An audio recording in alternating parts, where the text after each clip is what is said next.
നമസ്കാരം. സ്പീഡ് ന്യൂസിലേക്ക് സ്വാഗതം. വാർത്തകൾ നോക്കി വരാം അതിവേഗം. വയനാട് DCC ട്രഷറർ NM വിജയന്റെയും മകന്റെയും മരണത്തിൽ വിവാദം കത്തുന്നു. ബത്തേരി അർബൻ ബാങ്ക് നിയമന അഴിമതിയുമായി ആത്മഹത്യക്ക് ബന്ധമുണ്ടെന്ന ആരോപണം ശക്തം. കത്തുകളിലും കരാർ ഉടമ്പടികളിലും പേരുള്ള IC ബാലകൃഷ്ണൻ രാജിവെക്കണമെന്ന ആവശ്യം. MLA ഓഫീസിലേക്ക് CPIM പ്രതിഷേധ മാർച്ച് നാളെ.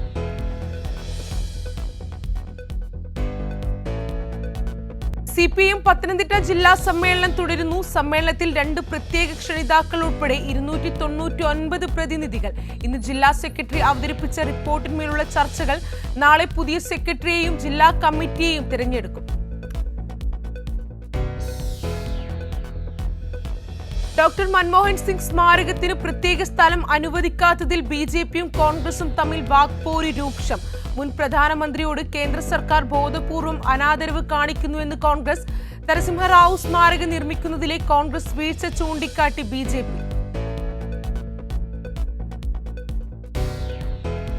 ചില ജഡ്ജിമാർക്ക് വിരമിച്ച ശേഷമുള്ള പദവികളിലാണ് താൽപര്യമെന്ന് ഡോക്ടർ ജോൺ ബ്രിട്ടാസ് MP. ന്യായാധിപ നിയമനങ്ങളുടെ സുതാര്യത നഷ്ടപ്പെടുകയാണെന്ന് ജസ്റ്റിസ് ചെല്ലമേശ്വർ. ജുഡീഷ്യറിലെയും രാഷ്ട്രീയത്തിലെയും മാറ്റങ്ങൾ വിശകലനം ചെയ്ത് വയനാട് ലിറ്ററേച്ചർ ഫെസ്റ്റിവൽ.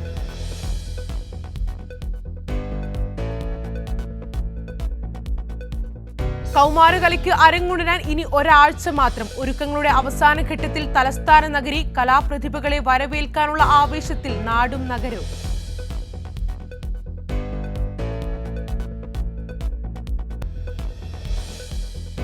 കേരള നിയമസഭയുടെ 3ാമത് അന്താരാഷ്ട്ര പുസ്തകോത്സവത്തിൽ വിദ്യാർത്ഥികൾക്കായി പ്രത്യേക സ്റ്റുഡൻസ് കോർണറും സിറ്റി ടൂർ പാക്കേജും. അപ്പർ പ്രൈമറി തലം വരെയുള്ള സന്ദർശക വിദ്യാർത്ഥികൾക്കായാണ് സ്റ്റുഡൻസ് കോർണർ സജ്ജീകരിക്കുന്നത്.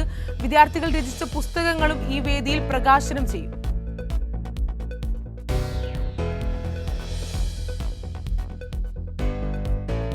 CPIM മലപ്പുറം ജില്ലാ സമ്മേളനം താനൂരിൽ. ജനുവരി 1, 2, 3 തീയതികളിലാണ് സമ്മേളനം. ജനുവരി 1 രാവിലെ 10 കോടിയേരി ബാലകൃഷ്ണൻ നഗറിൽ പ്രതിനിധി സമ്മേളനം പോളിറ്റ് ബ്യൂറോ അംഗം A. വിജയരാഘവൻ ഉദ്ഘാടനം ചെയ്യും.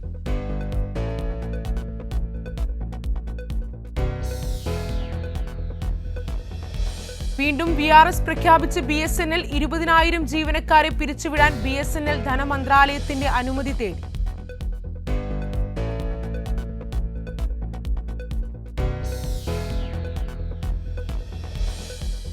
മലയാള സിനിമാ വ്യവസായത്തിന് ഈ വർഷം നഷ്ടമായത് 700 കോടിയോളം രൂപയെന്ന് നിർമ്മാതാക്കൾ. 1000 കോടിയോളം മുടക്കി നിർമ്മിച്ചതിൽ 26 ചിത്രങ്ങൾ മാത്രമാണ് ലാഭമുണ്ടാക്കിയത്. അഭിനേതാക്കളുടെ പ്രതിഫലം കുത്തനെ വർദ്ധിക്കുന്നതാണ് വ്യവസായം നേരിടുന്ന പ്രധാന പ്രതിസന്ധിയെന്നും പ്രൊഡ്യൂസേഴ്സ് അസോസിയേഷൻ.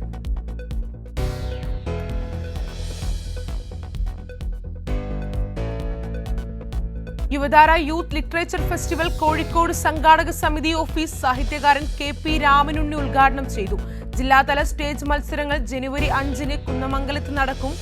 റഹീം MLA, DYFI ജില്ലാ സെക്രട്ടറി PC ഷൈജു, സംസ്ഥാന കമ്മിറ്റി അംഗം K. ഷഫീഖ് എന്നിവർ സംസാരിച്ചു.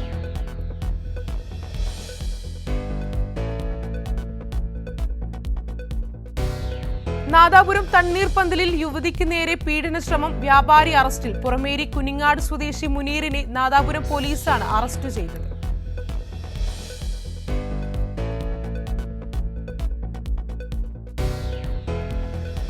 (2021) വിഷു ബമ്പർ ഭാഗ്യക്കുറിയിൽ നിന്ന് ലഭിച്ച ലാഭം ഉപയോഗിച്ച് 160 പേർക്ക് വീട് വെച്ച് നൽകാൻ അനുമതി.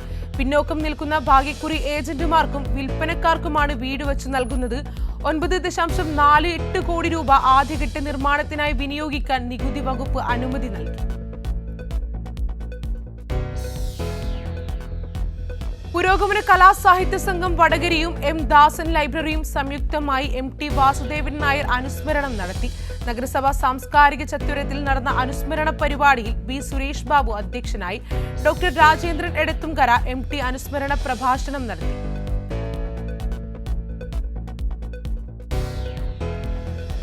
ഉപ്പളയിൽ ATMലേക്ക് പണം കൊണ്ടുവന്ന വാഹനം തകർത്ത് 50 ലക്ഷം രൂപ കവർന്ന സംഭവം. സംഘത്തിലെ ഒരാൾ പിടിയിൽ. തമിഴ്നാട് തിരുട്ടുഗ്രാമമായ ശ്രീരംഗ രാംജി നഗറിൽ ഹരിഭാസ്കർ കോളനിയിലെ കാർ വർണ്ണനെയാണ് മഞ്ചേശ്വരം പോലീസ് പിടികൂടിയത്.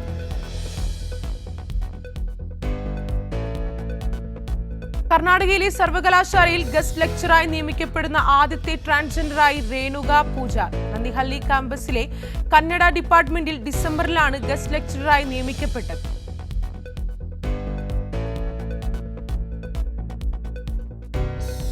ആൻഡ്രോയിഡ് ഫോണുകളിൽ നിന്നും ഐഫോണിൽ നിന്നും ബുക്ക് ചെയ്യുന്ന ഓൺലൈൻ ടാക്സി സേവനങ്ങൾക്ക് വ്യത്യസ്ത നിരക്ക് ഈടാക്കുന്നുവെന്ന് ആരോപണത്തിൽ അന്വേഷണം പ്രഖ്യാപിച്ച് കേന്ദ്ര സർക്കാർ ഒരേ ദൂരമുള്ള യാത്രയ്ക്ക് ആൻഡ്രോയിഡ് ഫോണിൽ നിന്ന് കുറവും ഐഫോണിൽ നിന്ന് കൂടുതലും നിരക്ക് ഈടാക്കുന്നുവെന്നാണ് ആരോപണം.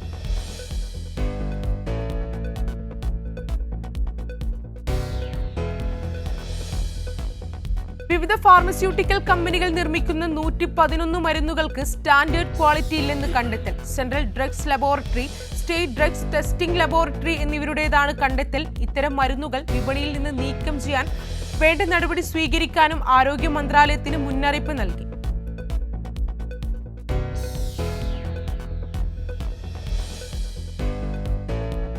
ഫോർമുല ഇ റേസ് കേസിൽ BRS എക്സിക്യൂട്ടീവ് പ്രസിഡന്റും മുൻ മന്ത്രിയുമായ KTRന് ED നോട്ടീസ്.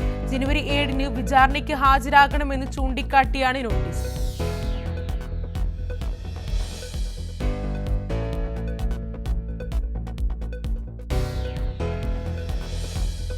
ഉത്തർപ്രദേശിൽ വീടിന്റെ വരാന്തയിൽ കിടന്നുറങ്ങുകയായിരുന്ന 62-കാരനായ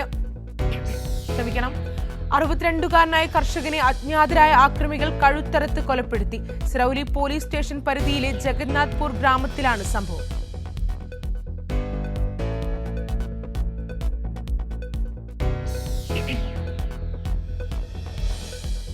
അതിവിദഗ്ധമായി നിരവധി മോഷണങ്ങൾ നടത്തിയ കേസിലെ പ്രതികൾ പിടിയിൽ. ഇരട്ട സഹോദരങ്ങളായ സൗരഭ് വർമ്മ, സഞ്ജീവ് വർമ്മ എന്നിവരെ ഭോപ്പാൽ പോലീസ് പിടികൂടി. ഒരാൾ മോഷണം നടത്തുമ്പോൾ മറ്റേയാൾ പോലീസിനെ തെറ്റിദ്ധരിപ്പിക്കാനായി മറ്റെവിടെയെങ്കിലുമുള്ള CCTVക്ക് മുന്നിൽ പ്രത്യക്ഷപ്പെടുന്നതായിരുന്നു ഇവരുടെ മോഷണ രീതി.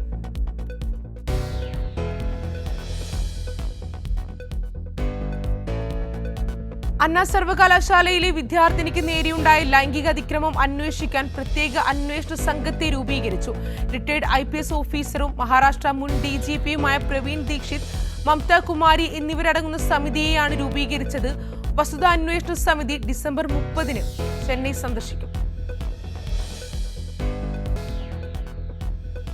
വോട്ടിംഗ് പ്രായം 17 വയസ്സാക്കാനുള്ള മുഹമ്മദ് യൂനൂസിന്റെ നിർദ്ദേശം തെരഞ്ഞെടുപ്പ് നടപടികൾ വൈകിപ്പിക്കാൻ കാരണമാകുമെന്ന് ബംഗ്ലാദേശ് നാഷണലിസ്റ്റ് പാർട്ടി.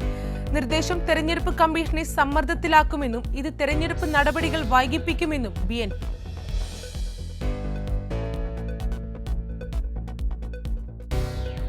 പാകിസ്ഥാനിൽ വ്യോമാക്രമണം നടത്തിയ താലിബാൻ ആക്രമണത്തിൽ 19 പാക് സൈനികർ കൊല്ലപ്പെട്ടതായി റിപ്പോർട്ട്. അതിർത്തി പ്രദേശങ്ങളിലെ പാകിസ്ഥാൻ പോസ്റ്റുകൾക്ക് നേരെ നിരവധി തവണ ആക്രമണങ്ങൾ നടന്നതായാണ് റിപ്പോർട്ട്.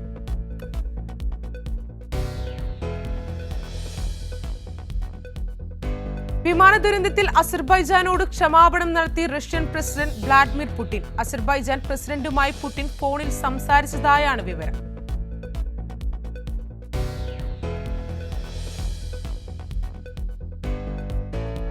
മൻമോഹൻ സിംഗിന് ആദരാഞ്ജലികൾ അർപ്പിച്ച് ജോ ബൈഡനും ജിൽ ബൈഡനും ഇന്ത്യയുടെ ദുഃഖത്തിൽ പങ്കുചേരുന്നു എന്നാണ് വൈറ്റ് ഹൌസ് പുറത്തിറക്കിയ റിപ്പോർട്ടിൽ പറയുന്നത്.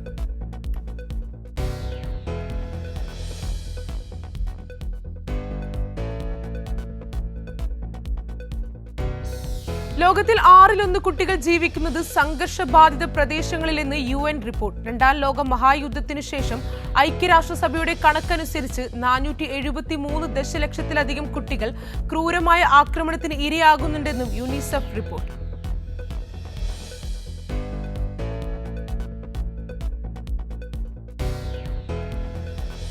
യമനിൽ നിന്ന് വിക്ഷേപിച്ച ബാലിസ്റ്റിക് മിസൈലിനെ തകർത്ത് ഇസ്രായേൽ. US-ന്റെ terminal high altitude area defence system ഉപയോഗിച്ചാണ് ഇസ്രായേൽ മിസൈലുകളെ തകർത്തത്. ഇറാൻ പിന്തുണയുള്ള ഹൂതി വിമതരാണ് ആക്രമണത്തിനു പിന്നിലെന്ന് റിപ്പോർട്ട്.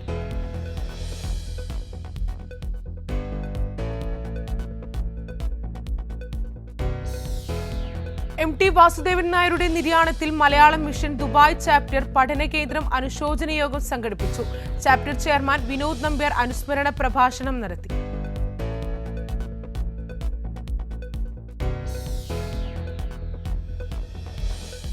MT വാസുദേവൻ നായരുടെ നിര്യാണത്തിൽ റിയാദ് കേളി കലാ സാംസ്കാരിക വേദി അനുശോചന യോഗം സംഘടിപ്പിച്ചു. കേളി വൈസ് പ്രസിഡന്റ് ഗഫൂർ ആനമങ്ങാട് അധ്യക്ഷത വഹിച്ചു. സാംസ്കാരിക കമ്മിറ്റി കൺവീനർ ഷാജി റസാഖ് അനുശോചന കുറിപ്പ് അവതരിപ്പിച്ചു.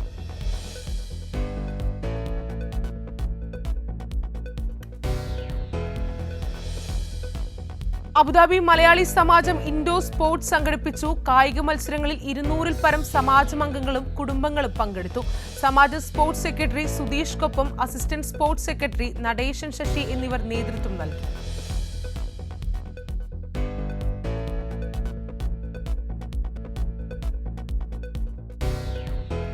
സൽമാൻ ഖാൻ നായകനായി എത്തുന്ന ഏറ്റവും പുതിയ ചിത്രത്തിന്റെ ടീസർ റിലീസ് ചെയ്തു. സിക്കന്ദർ എന്നാണ് ചിത്രത്തിന്റെ പേരിട്ടിരിക്കുന്നത്. ആക്ഷന് പ്രാധാന്യം നൽകിയുള്ള ഒരു സ്റ്റൈലിഷ് ചിത്രമാകും ഇതെന്നാണ് ടീസർ നൽകുന്ന സൂചന.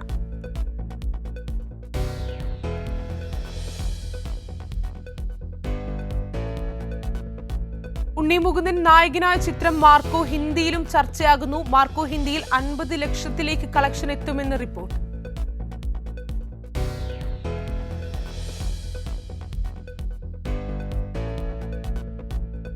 മോഹൻലാൽ സംവിധാനം ചെയ്ത ബാറോസിന്റെ ആഗോള കളക്ഷൻ റിപ്പോർട്ട് പുറത്ത്. ആഗോളതലത്തിൽ ആകെ 7.9 കോടി രൂപ നേടിയെന്നാണ് റിപ്പോർട്ട്.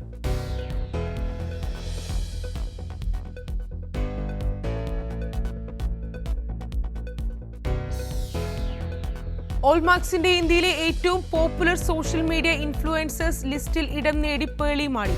ലിസ്റ്റിൽ 9ാം സ്ഥാനത്താണ് പേളി. അവതരണത്തിലൂടെയും അഭിനയത്തിലൂടെയും പ്രേക്ഷക മനസ്സ് കീഴടക്കിയ താരമാണ് പേളി മാണി.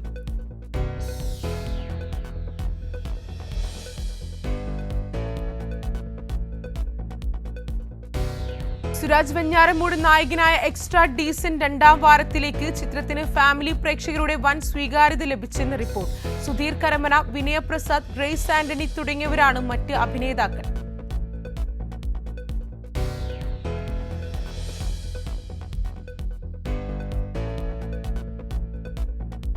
അമീർ പള്ളിക്കൽ സംവിധാനം ചെയ്ത എക്സ്ട്രാ ഡീസന്റ് എന്ന ചിത്രത്തെ പ്രശംസിച്ച് സംവിധായകൻ പത്മകുമാർ. പ്രായഭേദമന്യേ എല്ലാ പ്രേക്ഷകരുടെയും പ്രിയങ്കരനായി മാറുകയാണ് ED എന്ന് പത്മകുമാർ സോഷ്യൽ മീഡിയയിൽ കുറിച്ചു.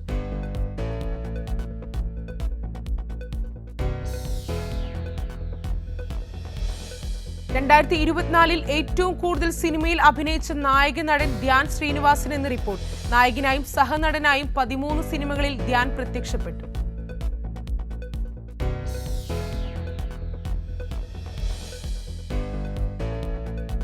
നവാഗതനായ ഷമീം മൊയ്തീൻ സംവിധാനം ചെയ്യുന്ന കമ്മ്യൂണിസ്റ്റ് പച്ച അഥവാ അപ്പ ചിത്രത്തിന്റെ ട്രെയിലർ പുറത്തിറങ്ങി. ആദ്യഗാനം പ്രേക്ഷക ശ്രദ്ധ നേടിയതിന് പിന്നാലെയാണ് ട്രെയിലർ പുറത്തിറങ്ങിയത്.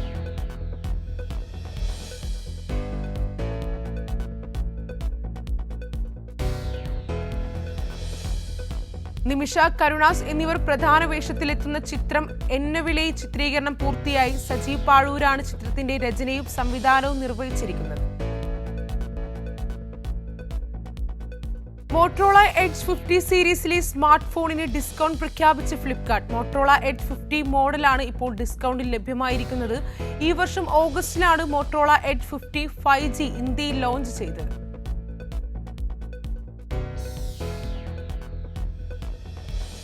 ഏറ്റവും പുതിയ പ്രീപെയ്ഡ് പ്ലാനുകൾ പ്രഖ്യാപിച്ച് VI. വാർഷിക പ്രീപെയ്ഡ് പ്ലാനുകളാണ് പ്രഖ്യാപിച്ചത്. വർഷാവസാനം പുതിയ വാർഷിക പ്ലാനുകൾ തേടുന്നവരെ ലക്ഷ്യം വെച്ചാണ് പുതിയ പ്ലാനുകൾ.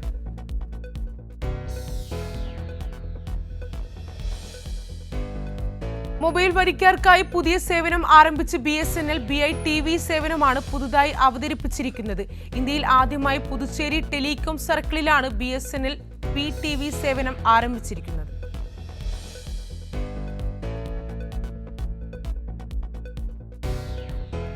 മുപ്പത് വർഷത്തിനുള്ളിൽ സാങ്കേതികവിദ്യ മനുഷ്യരാശിയുടെ അന്ത്യത്തിന് കാരണമാകുമെന്ന് പ്രൊഫസർ ജെഫ്രി ഹിൻറ്റൺ.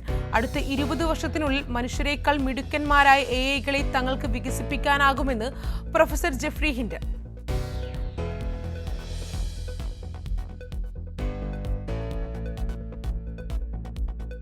മൊബൈൽ ഇന്റർനെറ്റ് വേഗത്തിൽ മുന്നിൽ നിൽക്കുന്ന രാജ്യങ്ങളുടെ പട്ടിക പുറത്ത്. ഗൾഫ് രാജ്യമായ UAE ആണ് ഒന്നാമതെന്ന് report.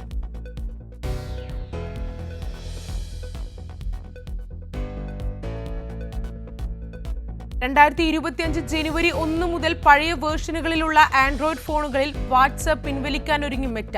Samsung Galaxy S3, HTC One X തുടങ്ങിയ ഫോണുകളിൽ നിന്നെല്ലാം വാട്സ്ആപ്പ് പിൻവലിക്കുമെന്ന് റിപ്പോർട്ട്.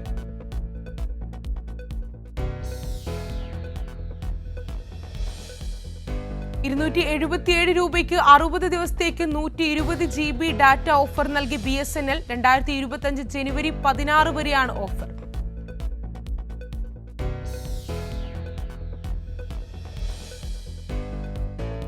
വിജയ് മർച്ചന്റ് ട്രോഫിയിൽ മധ്യപ്രദേശിനെ 151 റൺസിന് പുറത്താക്കി കേരളം. മറുപടി ബാറ്റിംഗിനിറങ്ങി കേരളം ആദ്യ ദിവസം കളി നിർത്തുമ്പോൾ 3 വിക്കറ്റ് നഷ്ടത്തിൽ 19 റൺസ് എന്ന നിലയിൽ.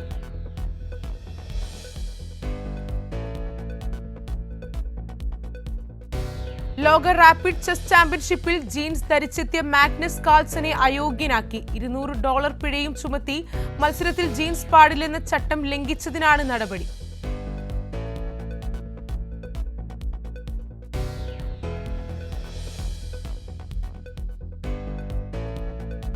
വിജയ് ഹസാരി ട്രോഫിയിൽ കേരളത്തിന് തോൽവി. 29 റൺസിനാണ് ദില്ലി കേരളത്തെ തോൽപ്പിച്ചത്.